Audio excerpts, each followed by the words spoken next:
Bienvenidos a un nuevo episodio de Micromundos. Mi nombre es Martín Pitón. Si estás acá por primera vez y vayas a saber cómo caíste, bueno, te cuento que este es un podcast de actualidad. Hablamos de política y economía y, por supuesto, en esta época nuestro principal tema son las elecciones. Sí, así de masoquistas somos. Hablamos de esos temas que todo el mundo está cansado de escuchar, pero que todos hablamos. Y hablamos con el desparpajo de los ignorantes. Hablamos como argentinos, no entendemos nada, pero opinamos. Bueno, voy a leer algunos mensajes correspondientes al episodio pasado, que el episodio pasado se llamó Entre Frankenstein y Drácula, que gracias al cielo lo escuchó mucha gente. Bueno, dice Diego, excelente el episodio. Teresa dice, excelente tu editorial, gracias Teresa, con mucha confusión con respecto al voto en blanco. Necesito votar y hacerme cargo del rumbo de mi país. Y Teresa, me parece que yo te aconsejaría que no te cargues sobre tus espaldas el rumbo del país. Es una tarea demasiado fuerte. Yo he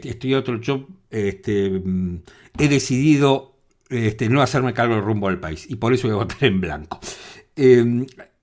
La Ferriere, Gustavo creo que se llama, no lo sé, perdón.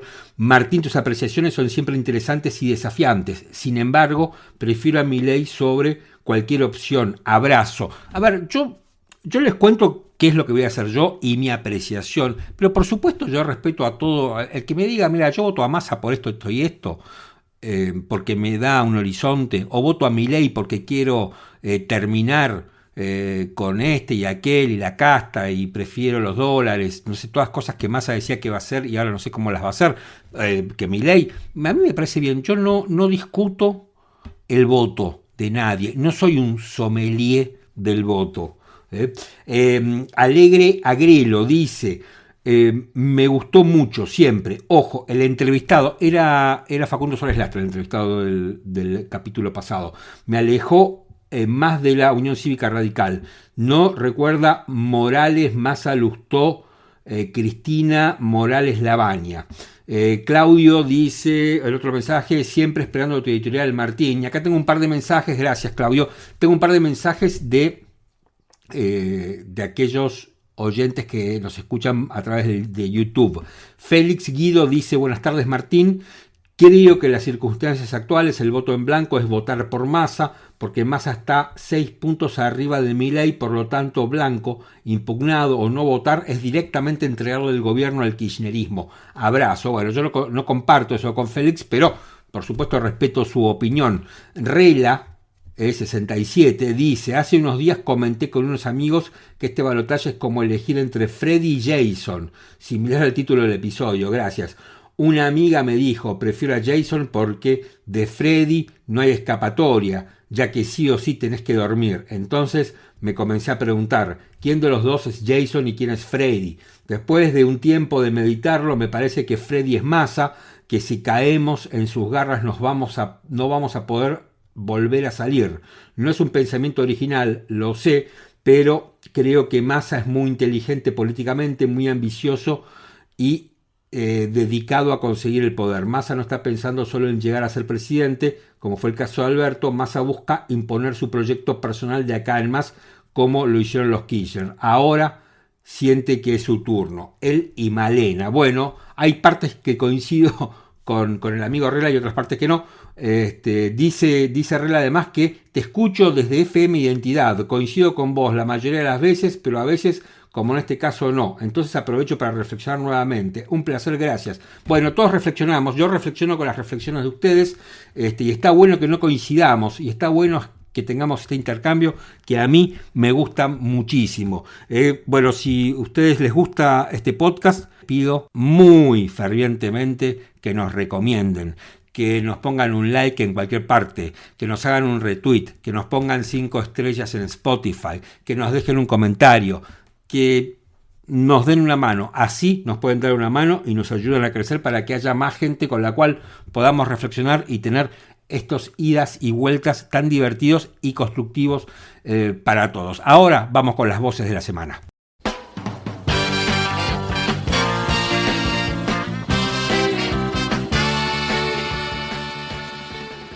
El otro candidato a presidente dice el Estado en los precios no tiene que intervenir. Si el Estado no tuviera hoy regulaciones, el precio del litro de nafta sería 680 pesos. Massa hizo un acuerdo con el sector petrolero de que los precios deberían ir por debajo de la inflación. ¿Él qué es lo que dice? No, bueno, el problema es que nos está yendo tan bien que salió mucha gente a consumir nafta. Es la misma respuesta que dio Maduro, estaba faltando el papel higiénico y dijo que como los venezolanos comían tanto, estaban yendo mucho al baño, cuando en realidad los venezolanos en promedio perdieron 10 kilos de peso porque no tienen para comer. Es el mismo ejemplo de Venezuela. Puede hacer todo lo que tenga que hacer para que no gane Milei. Va a hacer Esto todo. se lo digo ya a título personal.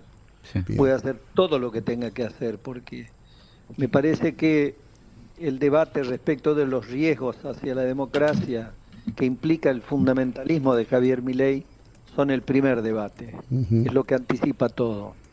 Entonces, y esto que digo es el pensamiento del radicalismo. Ministro, ¿usted es kirchnerista? No, yo soy del Frente Renovador. Y la verdad es que esa chicana es la chicana típica. ¿La pregunta es una chicana? Sí, No es una chicana. No, pero es una no cosa que se pregunta a la gente. No, la gente no se la pregunta. ¿Nadie? Porque ando por la calle. No, es la típica chicana con la que viene la oposición. ¿Filosóficamente estás a favor del matrimonio igualitario? Sí. A ver, perdón. Vamos a aclarar un poquito más. Filosóficamente, como liberal, estoy de acuerdo el proyecto de vida de cada uno. Es mucho más amplio que el matrimonio igualitario. Déjame exagerar, si vos preferís no bañarte y estar lleno de piojos y es tu elección, listo. Después no te quejes si hay alguien que no le gusta que tengas piojos. Sí, el piojo puede contagiarte o puede... Bueno, por eso hay algunas normas que para la convivencia social se tienen que poner. Pero si hay algo que hace más feliz a una persona y no afecta a otros... ¿por qué no? ¿Qué es el...? Yo a veces siento... Perdón, y agarrarse de los nombres, si se llama de una forma, si se llama de otra, ¿qué importancia tiene? Lo que se habló es de mercado de órganos, que es algo radicalmente distinto que la venta de órganos, que es la ley nuestra que funcione en una forma mucho más activa. ¿Qué es el mercado de órganos? Vos necesitas un riñón y alguien, no hay nadie de tu círculo íntimo que sea compatible con vos, o que te lo pueda o quiera donar. Pero el otro así. Y entonces, a lo mejor, hay alguien en esta punta que es compatible con otro, que te lo da. Hay un señor que se ha ganado el premio Nobel por esto, Alvin Roth. Eso es uno dice, mercado es la transacción, no quiere decir que te van a cobrar por hacer algo. Lo que nos está pasando es el anuncio de la tragedia argentina que el día 19 explota. Está explotando antes. Ojalá explote antes porque la realidad la gente la tiene que... Si explota antes nos perjudicamos todos. Pero es que ¿sabés lo que pasa? No es que ojalá que explote, es que ya explotó. Están tirados arriba. Entonces, lo único que quieren es ganar las elecciones para después ir a una situación en la que van a llevar al país al 80-85% de pobres. Eso ya está. Porque Macri, ¿sabes lo que dijo en un reportaje? Sí. Que los que votábamos en blanco éramos unos tibios. Tibio es él. ¿Y sabes por qué es un tibio? Porque él perdió contra Alberto Fernández y en vez de quedarse como se quedó Vivi, como te quedaste vos, como me quedé yo y como nos quedamos muchos argentinos a lucharla todos los días acá, a luchar contra la inseguridad, contra la inflación, contra la pobreza y contra el modelo kirchnerista, se fue a pasear por el mundo, a jugar al bridge, a ser el embajador de la FIFA y de no sé qué, que está en todo su derecho. O sea, pero ahora que Macri no me venga a decir que lo hace por la República. Macri se perdió las elecciones y abandonó Argentina. Y este señor desapareció. Y ahora me viene a decir que le importa la República. Sí, por supuesto que cambié porque abrí los ojos. Vas en auto a 100 y te vas a chocar contra el paredón y sabés que te matás. Entonces te tirás del auto y vas a sobrevivir, qué sé yo, pero tenés una chance, ¿o no? Sí. Entonces digo, dejémonos de joder.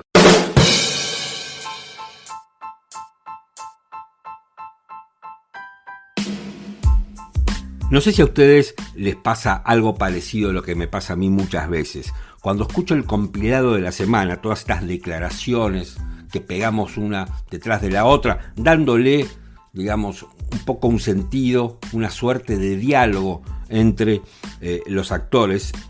Digo, estamos en manos de gente que está desquiciada.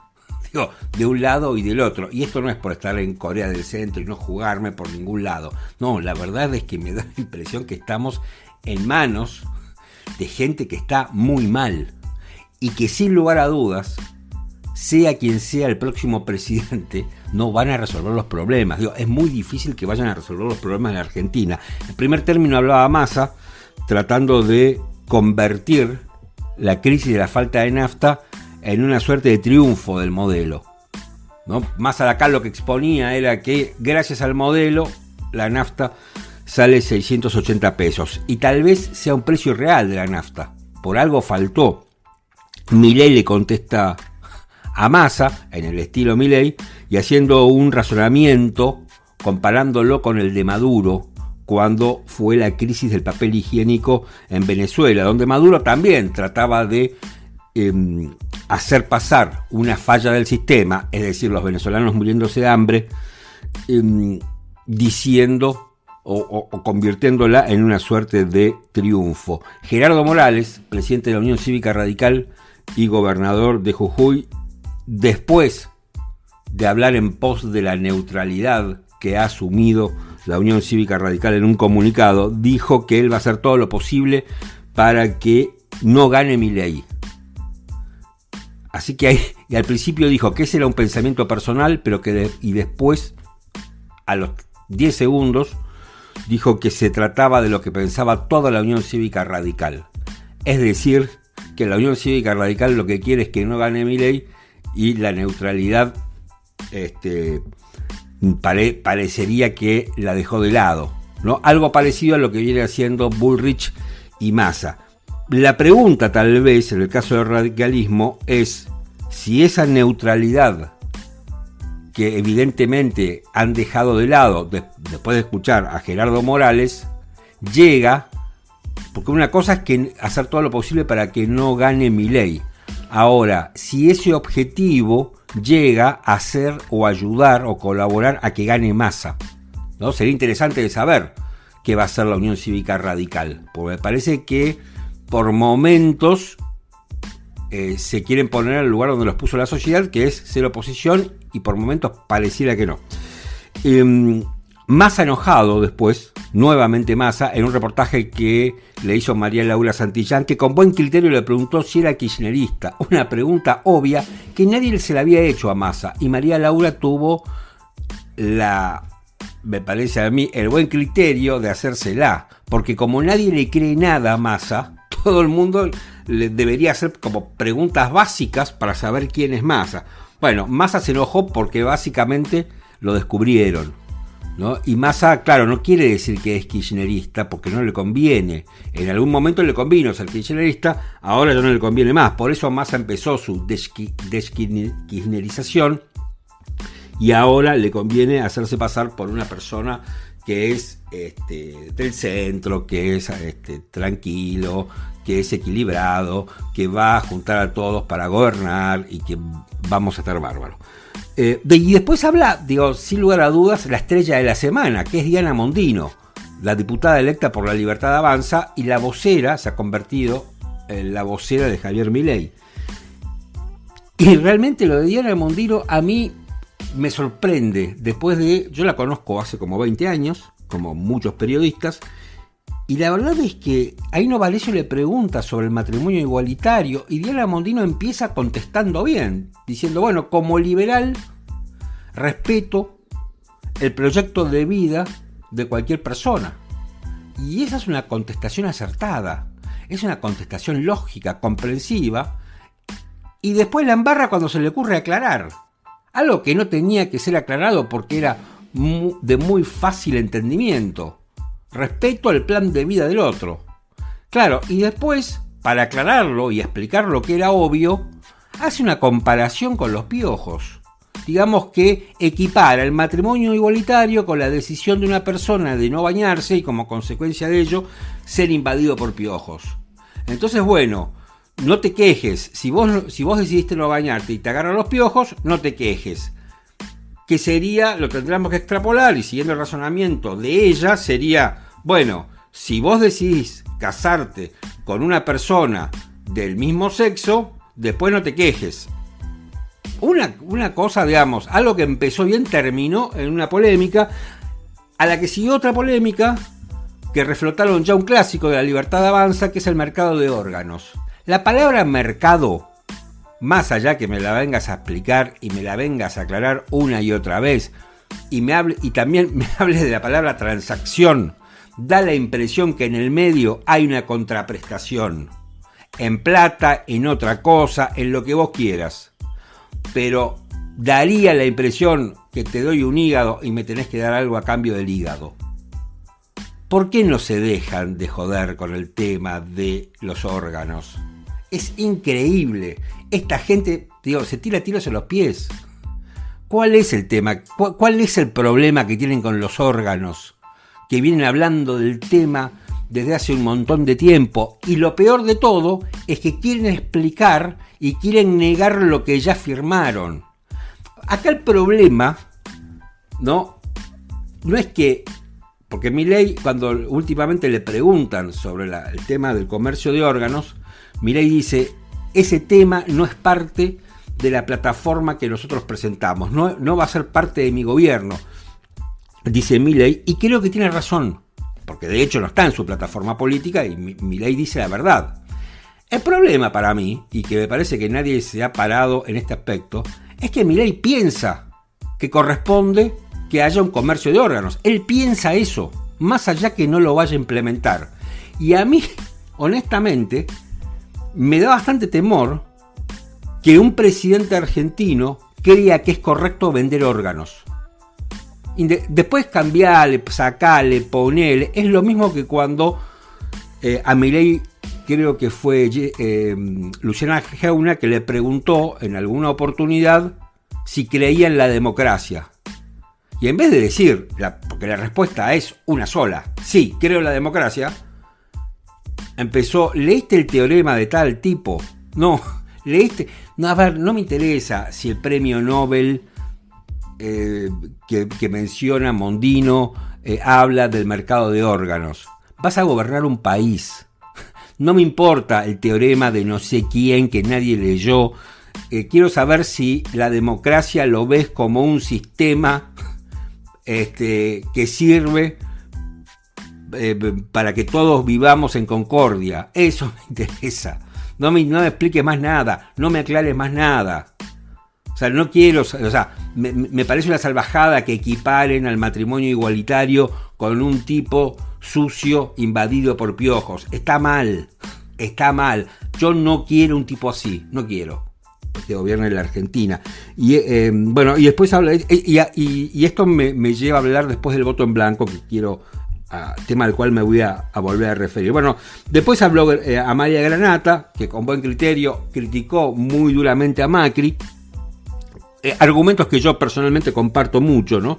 Macri ahora viene a explicarnos qué es lo que tenemos que hacer con el país, cuando él nos trajo de vuelta el kirchnerismo, cuando su gobierno fue bastante malo y por eso ganó el kirchnerismo, cuando destruyó su propio partido, fagocitó a sus propios candidatos, primero a Larreta y después a Bullrich, y finalmente terminó detonando Juntos por el Cambio. Perdón, yo sé que alguno va a decir, bueno, pero los radicales esto, los radicales aquello.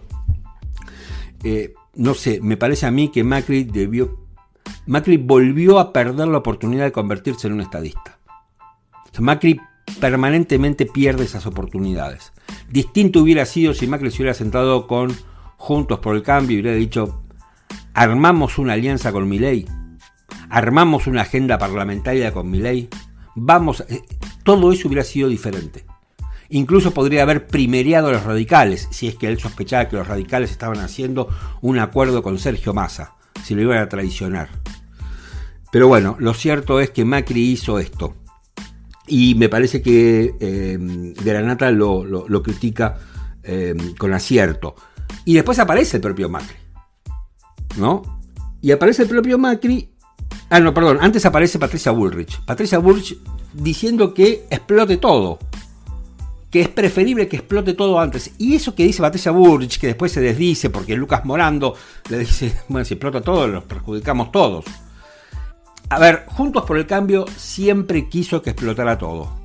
A mí me consta, lo hablé con varios dirigentes de Juntos por el Cambio, ellos siempre entienden que la salida es que le explote todo a este gobierno para después tener una suerte de permiso social y poder hacer todos los ajustes y todas las reformas rápido. Cuando Macri dice, cuando en algún momento se especulaba con que él iba a ser el candidato, decía, voy a hacer lo mismo que hice en mi gobierno, pero más rápido.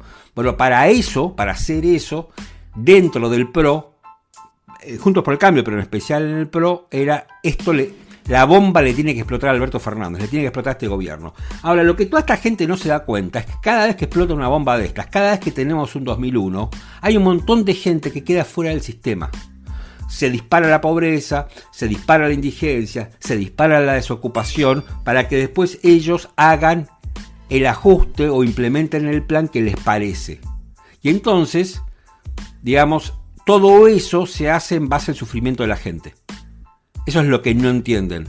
Y acá lo inteligente sería, que no sé si se puede hacer, tal vez lo mío sea muy ingenuo, pero sería, tal vez, digo, el objetivo sería arreglar este desastre que ha hecho el kirchnerismo,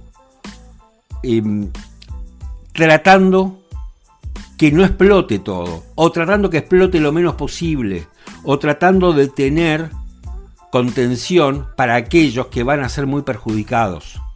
Eso sería algo interesante. No se puede andar por un canal de televisión que explote todo, total. ¿Cuál es el problema? ¿Cuál es el problema si hay 2 millones de personas más pobres o en la indigencia? O sea, me parece que a gente como a Bullrich, como a Macri, como al propio Massa, les falta sensibilidad.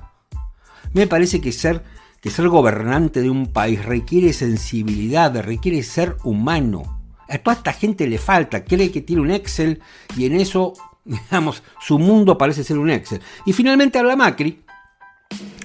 Macri también es muy interesante lo que escuchábamos de Macri, ¿no? Diciendo que vamos en un auto a 100 kilómetros por hora, donde me imagino que el que está al volante de ese auto es Sergio Massa, y que vamos derecho a estrecharnos contra una pared.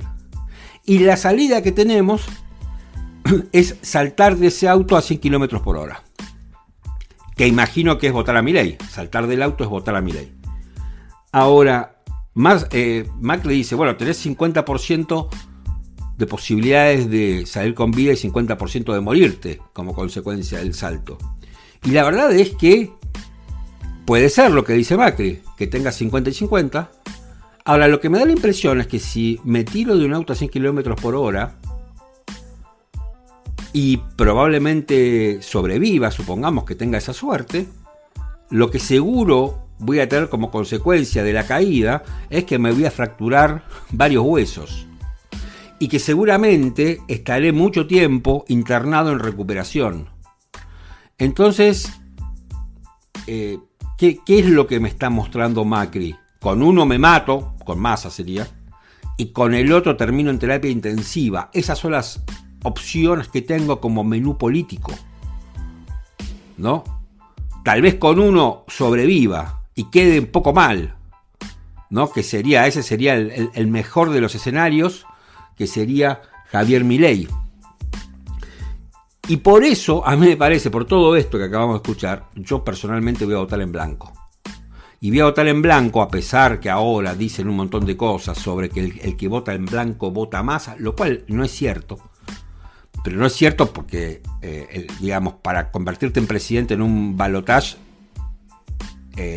gana, o sea, el que gana, el que tiene más votos, es el que se convierte en presidente. Ahora, Bullrich, Milei, Macri, que se han convertido en los sommeliers del voto, y un montón de gente en las redes que nos vienen a decir cómo tenemos que votar, nos quieren hacer responsable a aquellos que tenemos el derecho de decir ninguna de las dos opciones que tengo me gusta, y no se dan cuenta que el kirchnerismo arrasó en la provincia de Buenos Aires. ¿Qué pasó con los candidatos de ellos? ¿No habrán hecho ellos algo mal? O sea, la responsabilidad de la falta de acción política que tienen ellos me la quieren transferir a mí, que voy a votar en blanco y me quieren hacer responsable que si mañana gana Massa, no va a ser porque a Massa lo votó más gente que Milei, sino que es por responsabilidad de aquellos que votamos en blanco, por aquellos que decidimos reprobar lo que ellos han hecho, lo que hizo la oposición, lo que hace la oposición o parte de la oposición, y lo que hace, por supuesto, el oficialismo. Es falso lo que están diciendo y lo que están haciendo. Bien, hasta aquí este comentario editorial, que espero que les haya gustado. Me encantaría leerlos, me encantaría saber qué opinan, porque, bueno, todo esto, por supuesto, es debatible. Bueno, les cuento rápidamente una anécdota para introducir a nuestro invitado de esta semana, que es la siguiente. En la primera vuelta le mando un mensaje para preguntarle cómo veía las elecciones, lo que estaba pasando, ¿no? Eran las 11 de la mañana más o menos, y me responde lacónicamente en el WhatsApp: Massa Milei. Entonces yo le puse un signo de pregunta como para preguntarle si ese era el orden, y me pone en ese orden. Y la verdad es que me sorprendí, porque el hecho que Sergio Massa fuera el candidato más votado estaba fuera de los cálculos de todo el mundo. Bueno, ese señor es Lucas Romero de Sinopsis, quien tiene la amabilidad de atendernos. Hola Lucas, ¿cómo estás? Martín, ¿cómo andás? Bien. Bueno, fue más o menos así. Sí. Y vos sabés que en las dos elecciones que tuvimos hasta ahora, la del 13 de agosto, la PASO y la general, ocurrió algo bastante parecido. Es decir, que sobre los últimos días se produce un vuelco, un crecimiento fuerte. En el caso de la PASO fue Milei, en el caso de la general fue Massa, y fueron las dos sorpresas, ¿no? Los dos resultados que sorprendían a los registros, por lo menos hasta una semana anterior, que lo daban, o que daban un escenario distinto, ¿no? Milei sorprendió en la PASO, bueno, el que sorprendió en la general fue Massa, y efectivamente eso se registró en los últimos días, ¿no? ¿Pensás que ahora podemos tener alguna sorpresa o ya no nos quedan sorpresas? Mira, lo que yo estoy viendo, nosotros todavía no tenemos registros propios del escenario de segunda vuelta, estamos en este momento terminando uno, pero sí estoy viendo algunos trabajos de colega, y lo que me llama la atención es que hay más voto en blanco que voto indeciso.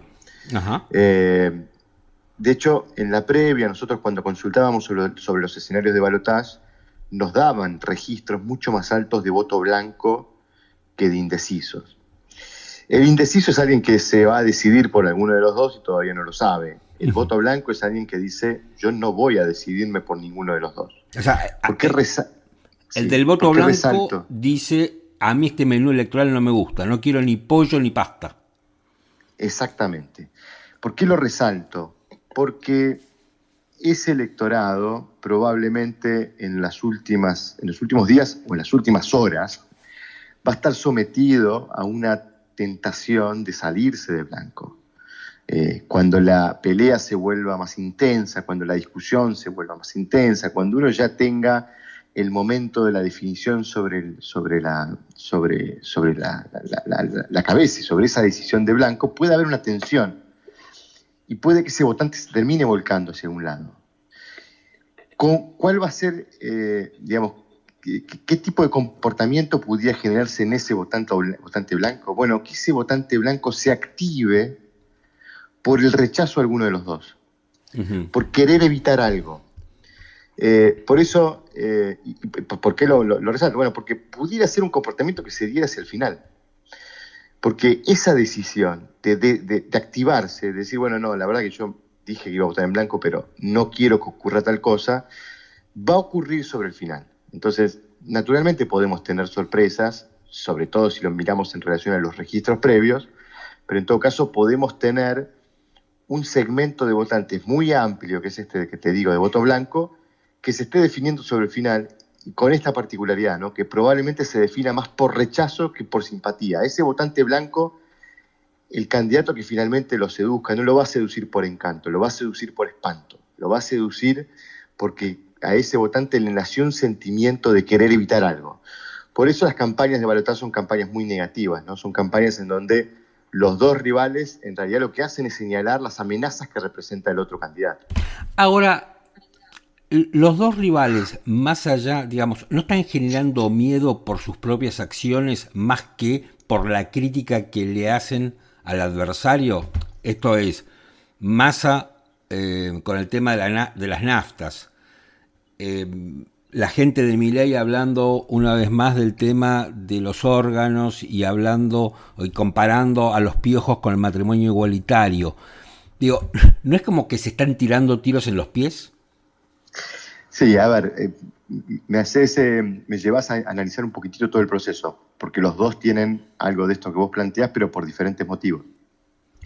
Cuando uno mira este proceso electoral, pero cuando uno mira cualquier proceso electoral en el mundo, siempre va a haber subyacente una pelea entre dos tendencias, una dualidad de fondo, que es la tendencia de una porción del electorado por inclinarse por la continuidad de sus gobernantes, o una tendencia de una porción del electorado por inclinarse por cambiar a sus gobernantes. Esta es la famosa tendencia cambio-continuidad que siempre está presente en todo proceso electoral, en diferente cuantía, ¿no? Porque sí, claro. Hay procesos electorales en donde la mayoría se inclina por continuidad, hay procesos electorales donde la mayoría se inclina por cambio.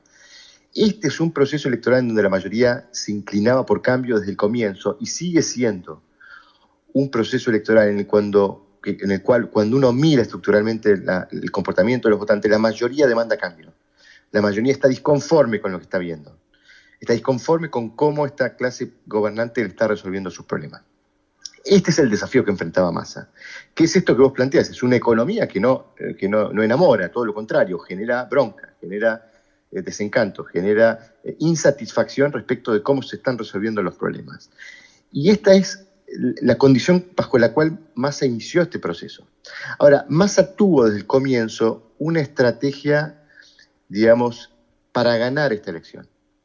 Él sabía que esta elección le podía presentar alguna oportunidad de ganar si llegaba a una segunda vuelta y enfrente en esa segunda vuelta había un candidato que no pudiera capitalizar todo ese voto opositor.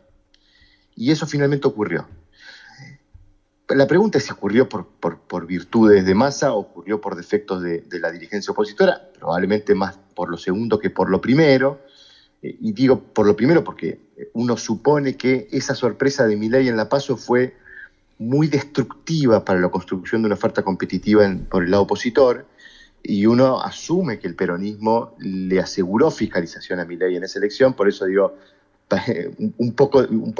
Claro. Un poco facilitó el oficialismo esta escena, otro poco la dirigencia opositora no vio el riesgo y la amenaza que representaba Milei. Bueno, la conclusión es que finalmente llegó a esta instancia, con el piso que le ofrece el peronismo, esta famosa recomendación de Cristina, logró entrar a una segunda vuelta y le tocó con el mejor rival. Que es un rival que cuando uno lo mira desde el comienzo, de vuelta, mirando el proceso en su totalidad, no tenía una estrategia para ganar la elección. De ninguna manera la motosierra y gran parte de las iniciativas de Milei son iniciativas propias de una campaña que tiene la intención de ganar la elección, de juntar el 50% más uno de los apoyos. Y yo creo que eso es lo que se vio reflejado en la general. La motosierra le permitió a Milei ganar la PASO, pero no le permitió crecer. Y muchas de esas iniciativas que hoy siguen siendo una suerte de lastre, si se quiere, para construir la mayoría ganadora, como esta idea de Milei de, bueno, pensar en un mercado de órganos o de eventualmente liberalizar el mercado de armas, como en algún momento de todo este proceso largo en el tiempo Milei lo ha sostenido públicamente. Todas esas ideas se transforman en condicionantes para que Milei pueda seducir a una mayoría. Ahora, lo que vimos después de la general fue a un Milei que está intentando corregir esa estrategia, porque se dio cuenta que la motosierra, el mercado de órganos o la liberalización del mercado de armas son iniciativas que no construyen mayoría. Ahora, pero él veremos ahora si lo logran. Lucas, en una contradicción que es, porque en parte la motosierra, en parte los órganos, no sé si los órganos, probablemente no, pero digamos, ese perfil disruptivo es lo que a Milei lo lleva a donde está. O sea, hoy Milei está disputando la segunda vuelta presidencial, creo yo que con amplias chances de ganar la Massa. Bueno, los dos tienen chances, y entonces es como que un poco tiene que desdoblarse de sí mismo, algo que Massa ha venido practicando muy bien, porque por momentos parece que el candidato Massa le hablara y le refutara medidas al ministro Massa. O sea, es como que tiene que hacer ese camino también ahora. Sí, es una simplificación decir que la motosierra es una estrategia que tenía un límite, ¿no? Digo la motosierra solo por mencionar, por imágenes. Digamos, una imagen simbólica de una campaña que en muchos aspectos era una campaña insólitamente pensada en términos estratégicos para ganar una elección, sobre todo una elección que muy probablemente se definía en una segunda vuelta. Y te voy a poner un ejemplo concreto.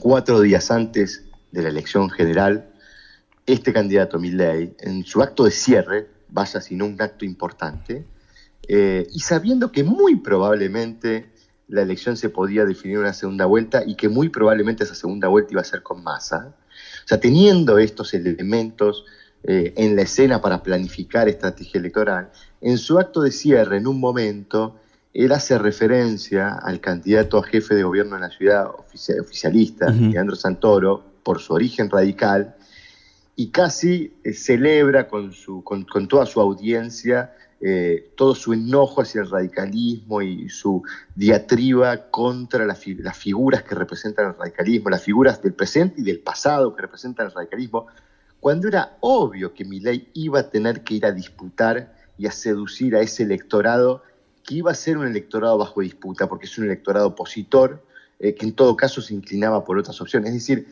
da la sensación que nunca hubo inteligencia en la planificación estratégica de su campaña por parte de Milei, porque en muchos aspectos él ha sostenido ideas que no son ni por asomo convenientes para sostener en una estrategia de una campaña que muy probablemente se define en una segunda vuelta, en donde uno tiene que seducir a votantes que no están 100% de acuerdo con tus ideas. Entonces, me parece que, da la sensación que Milei se pergenió una estrategia más intuitivamente que inteligentemente para aprovechar una circunstancia, que es que había un electorado muy enojado y un electorado que estaba disconforme con toda esta cosmovisión estadocéntrica que ha sido dominante en la Argentina, que presentaba la escena como una escena predispuesta para abrazar ideas más liberales.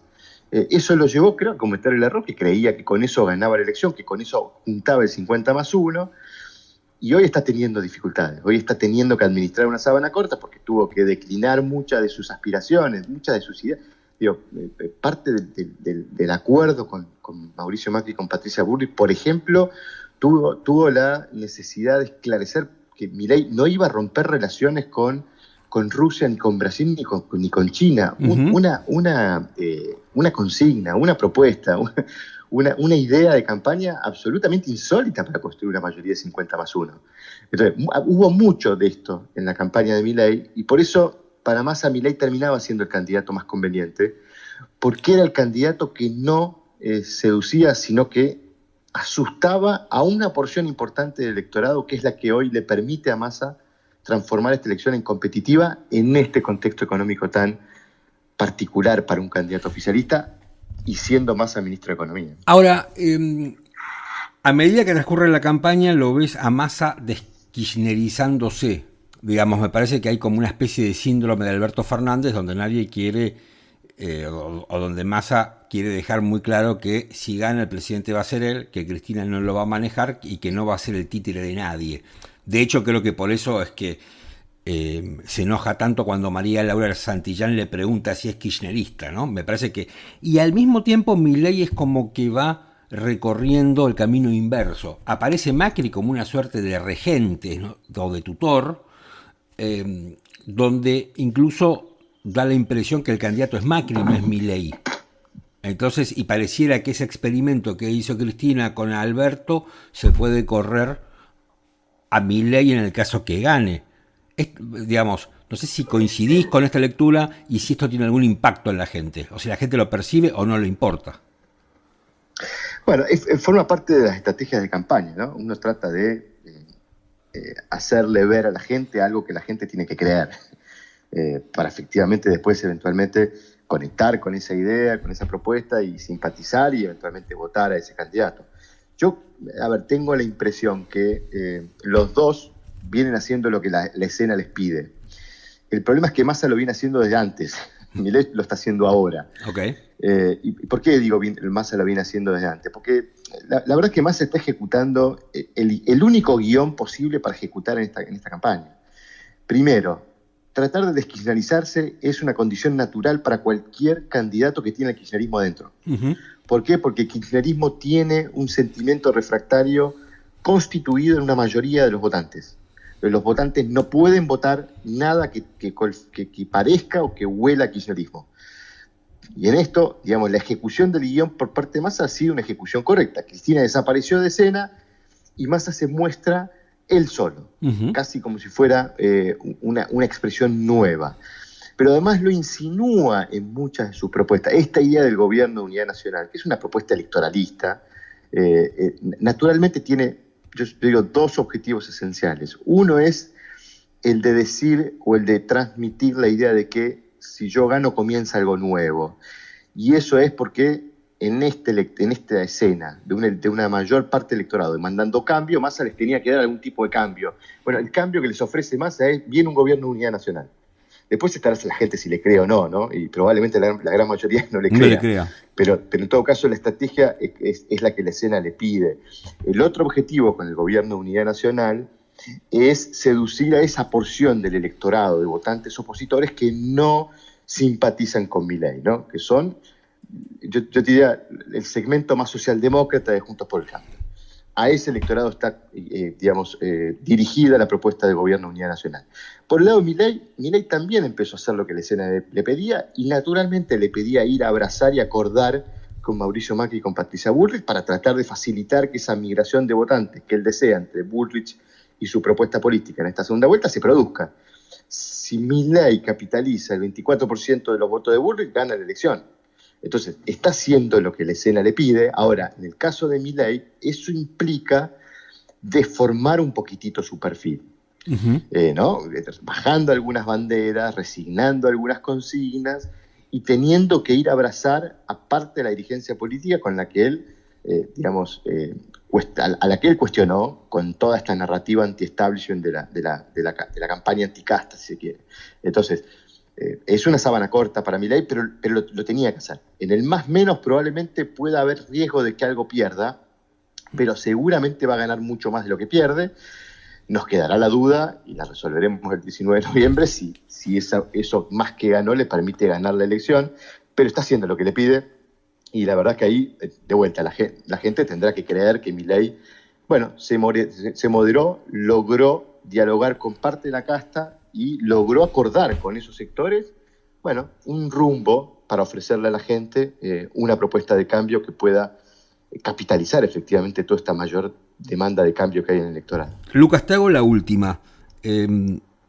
Así en forma arbitraria, sin tener encuestas, y después, las encuestas, hay siempre una polémica, pero ¿a quién ves mejor parado? Digo, tu intuición, después de analizar no sé cuántas campañas, ¿quién te dice que está mejor parado y que puede ganar? Te voy a dar una respuesta salomónica para zafarme de la obligación de responderte quién está mejor.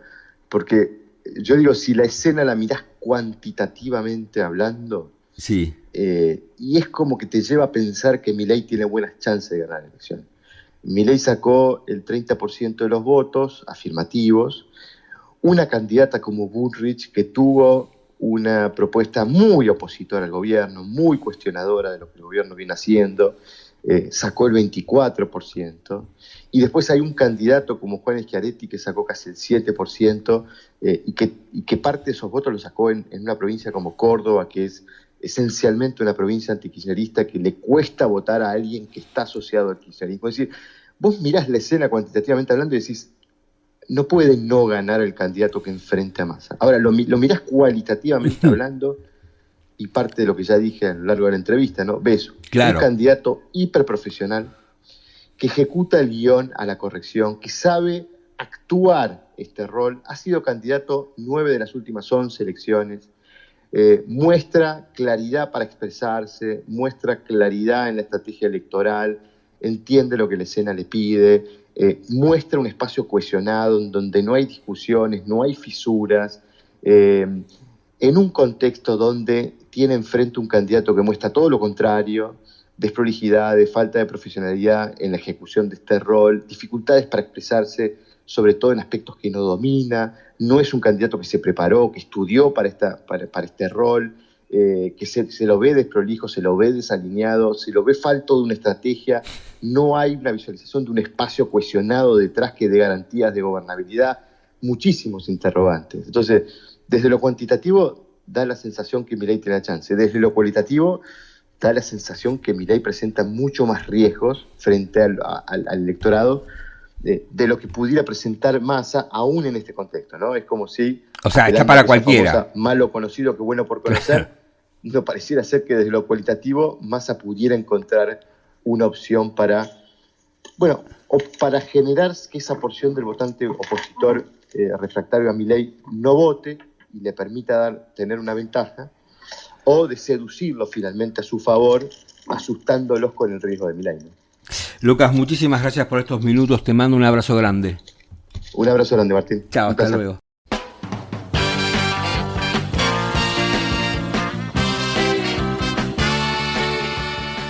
Estamos llegando al final de este episodio de Micromundos, que espero les esté gustando, y si llegaron hasta acá, bueno, realmente tienen una enorme paciencia. Esto no es una recomendación, porque la verdad es que no me gustó la película sobre la que voy a hablar, que se llama El Rapto y se puede ver en Paramount. A ver, no es una mala película. Probablemente yo tenía demasiadas expectativas porque venía esperando su estreno y me decepcionó un poco.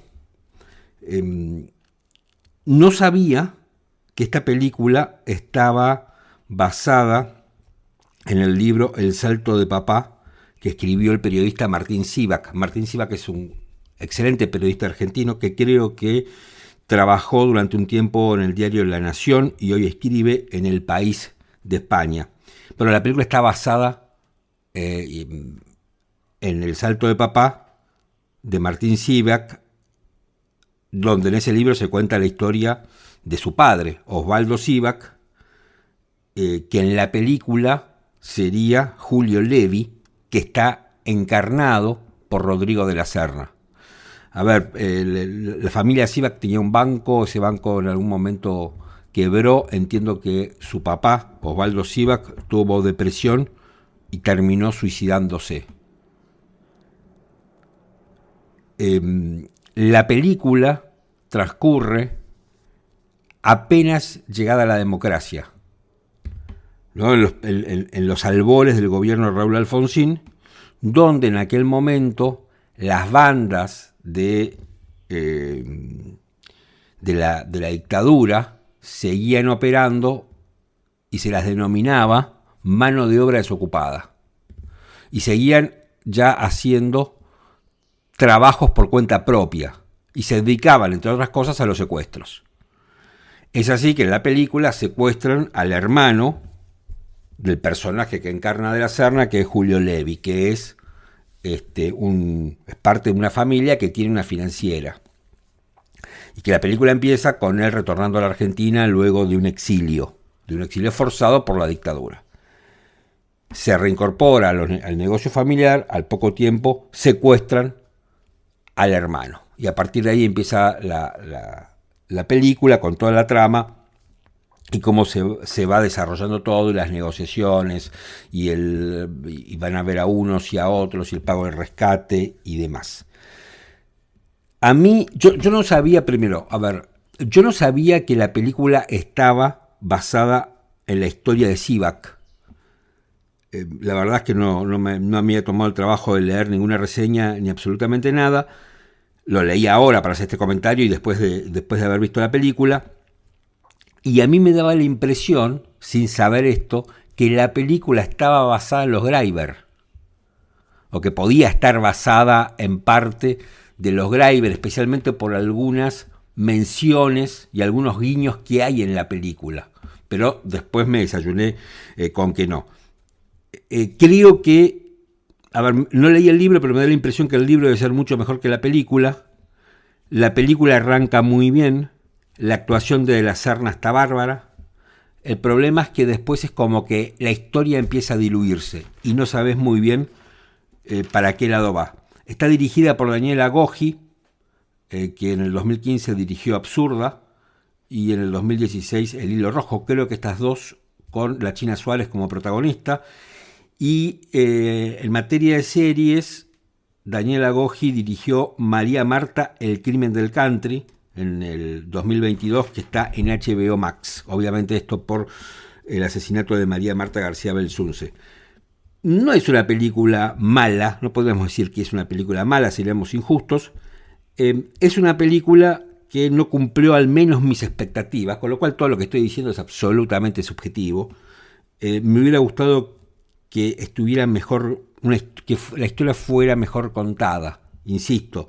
Empieza muy bien, tiene un muy buen arranque, muy arriba, pero a medida que pasa, que transcurre la película es como que se va diluyendo, ¿no? Se va convirtiendo en una historia floja. Se deja ver, si no tenés nada para ver y tenés ganas de apostale, pero no es una gran película. Bueno, hasta acá llegamos con este episodio de Micromundos. Espero que les haya gustado, que la hayan pasado bien, y nos reencontramos la semana que viene. Mi nombre es Martín Pitón, estoy en las redes, en Twitter como @martinpitón con doble T y en Instagram como @pitonmartin. Y por supuesto que cualquier like, cualquier recomendación, todo nos ayuda para seguir creciendo. Chao y gracias.